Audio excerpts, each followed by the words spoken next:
इच्छा दोन प्रकारच्या असतात. एक म्हणजे विचार, अशी इच्छा जी येते, मला पाणी प्यायचं आहे, तुम्ही जाता आणि पाणी टिका. मला झोपायचं आहे, तुम्ही झोपता.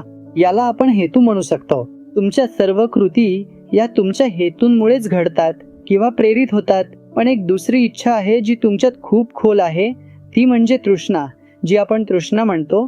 आणि ही तृष्णा वावटळीप्रमाणे भोवऱ्यासारखी असते. हीच तृष्णा तुमच्यात राग निर्माण करते, अस्वस्थता निर्माण करते, नैराश्य निर्माण करते, त्रास निर्माण करते.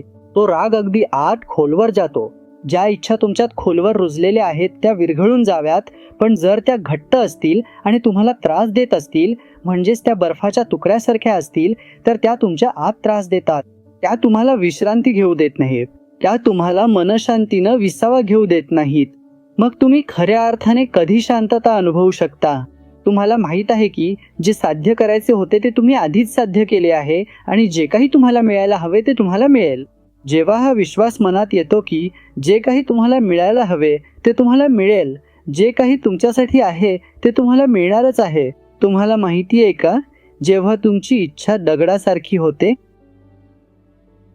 जेव्हा तुम्हाला वाटतंय की तुमची इच्छा तुमच्या क्षमतेपेक्षा मोठी आहे, तुम्हाला वाटतं की तुम्ही फक्त इतकेच पात्र आहात आणि तुमची इच्छा त्यापेक्षा खूप मोठी आहे, तेव्हा तुमची इच्छा दगडासारखी कठीण होते.